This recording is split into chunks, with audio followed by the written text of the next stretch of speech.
Hey everyone, welcome back. Hope you're having a fantastic day so far. So, if lawmakers don't act very soon, Social Security beneficiaries are facing a cut of right around 24% in their benefits. This would be a drastic payment decrease compared to what they would be receiving then. In today's video, we are going to be covering everything that you need to know. But before we go ahead and dive into for today, if you would like to explore potential huge savings in your Medicare plan, then you might want to consider giving Chapter a call today with that number up there on the screen. You see, historically speaking, people who have worked with Chapter have saved right around $1,100 on their Medicare plan. So what do you have to lose? Give Chapter a call today with that number up there on the screen. That number is 612-895-2101. That once again is 612-895-2101. And again, on average, people who have worked with Chapter have saved right around $1,100 on their Medicare plan. So give Chapter a call today, and thank you to Chapter for sponsoring today's video.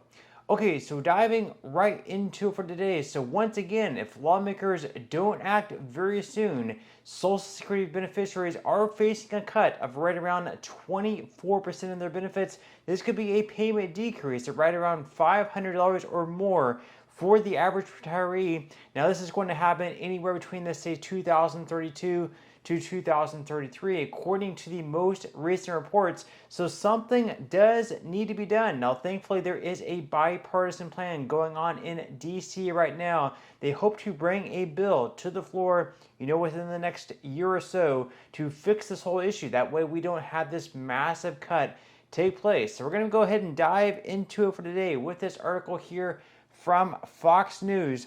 They say that Social Security's two main trust funds are projected to reach insolvency on a combined basis in the first quarter of 2034. That's in part because the ratio of workers to retirees has declined over time from 16.5 workers per retiree in 1950 to 3.3 workers in 1985 and about 2.8 workers in 2013 per Social Security Administration data. Once the trust funds are tapped out, the program would face an automatic benefit cut by law to match incoming payroll tax receipts unless Congress reforms the program. Insolvency would leave beneficiaries facing an estimated 24% benefit cut on average, according to an analysis by the Nonpartisan Committee for a Responsible Federal Budget.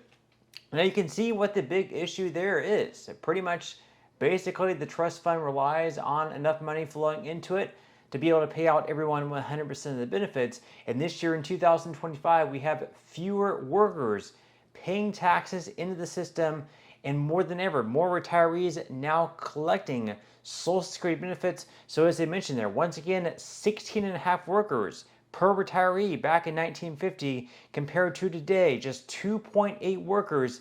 At least in 2013, it's probably gone even lower than that. Maybe it's 2.6 or 2.5 workers paying into the system compared to people actually collecting benefits.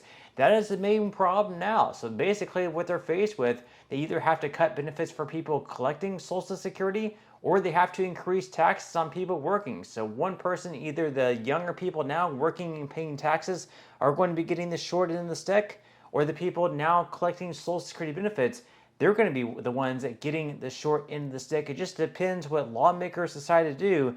Now they go on here to say that Social Security's trustees estimated that Congress would need to immediately raise payroll taxes by 3.65 percentage points, an increase from 12.4% to 16.05% on a permanent basis to close the program's 75-year funding shortfall.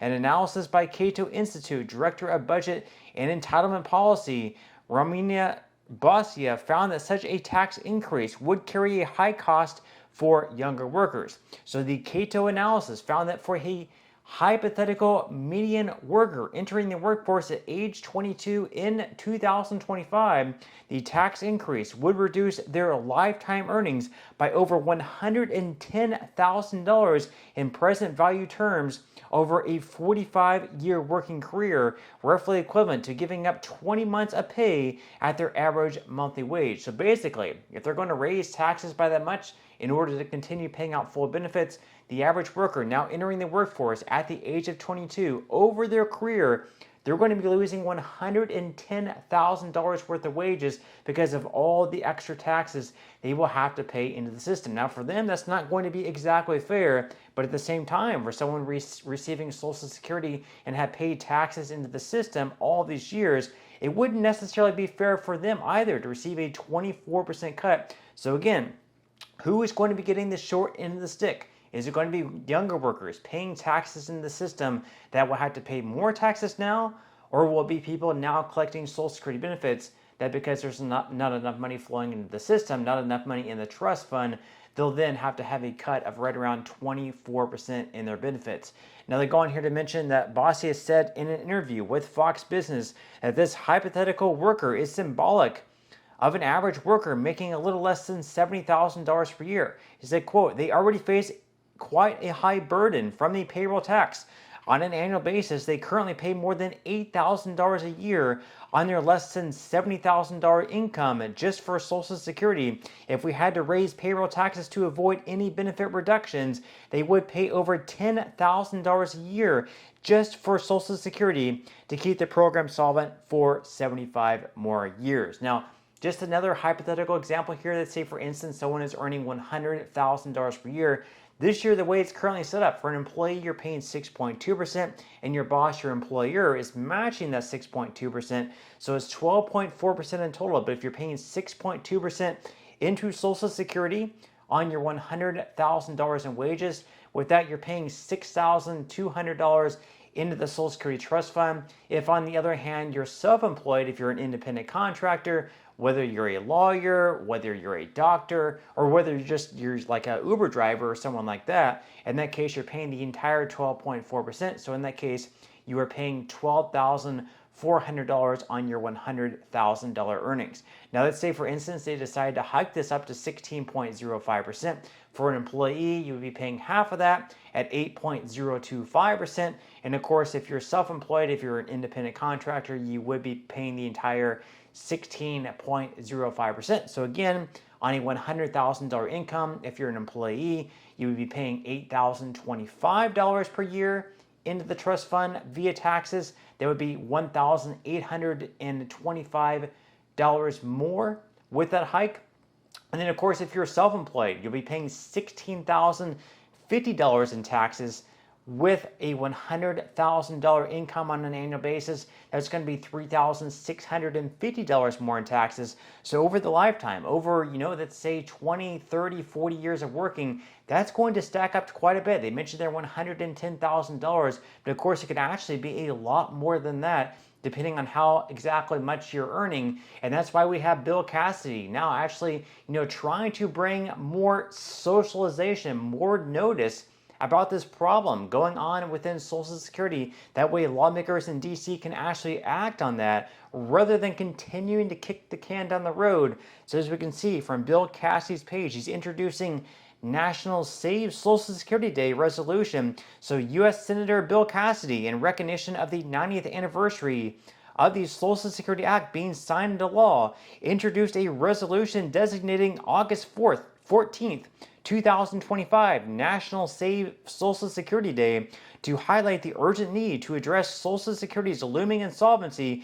Cassidy has a plan to use a sovereign wealth fund to save the program. Now, with this resolution, it doesn't fix the problem necessarily, but it does bring awareness to it. That's what he's hoping to do. And once again, he does have a bipartisan plan in DC. He's getting Republicans together, he's getting Democrats together, and they're trying to come up with a sovereign wealth fund where basically they would be borrowing $1.5 trillion, investing it over the course of 75 years. And instead of having that 24% cut take place, the government would just borrow that extra money, pay it off eventually, and then after 75 years, whenever the trust fund gains enough money, however much the government had to borrow to pay the extra in Social Security benefits, the sovereign wealth fund would take care of that difference. Hope that makes sense. So according to AEI, they say basically, once again, they're going to be borrowing $1.5 trillion by issuing bonds the proceeds of which it would invest in riskier but hopefully higher returning stocks in private equity.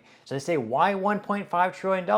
The math is pretty straightforward. Start with Social Security's 75-year unfunded obligation, which is about $25 trillion in present value. The interest rate used to calculate the present value, which is drawn from the projected yield on the Social Security Trust Fund, is 4.7%. So if we simply borrowed as needed to pay full benefits over 75 years, at the end of that time, we would owe $783 trillion.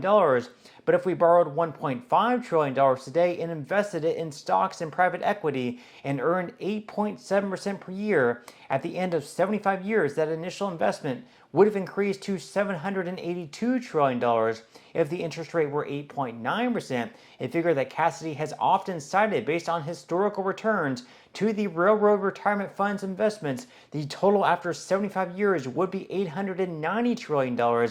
That amount would cover Social Security's shortfalls and, as Cassidy and Kane state, leave some extra to pay down the national debt. They say that problem solved. Well, no. The obvious issue is that risky assets pay higher expected returns because that expected return is, well, risky. And that's exactly the problem there is, even though historically speaking, the stock market has returned anywhere between 8 to 10%, that is only hypothetical. Maybe they won't continue to return that over the next 75 years. Who knows? I mean, if they continue to return 8 to 10%, it would be a great plan, but if they don't, then in that case, there's going to be a lot of money that the government will owe, and they're going to be in a very, very tough situation. But with that said, leave your thoughts and comments below. What do you think about Bill Cassidy's plan to save Social Security? Do you like it? Do you dislike it?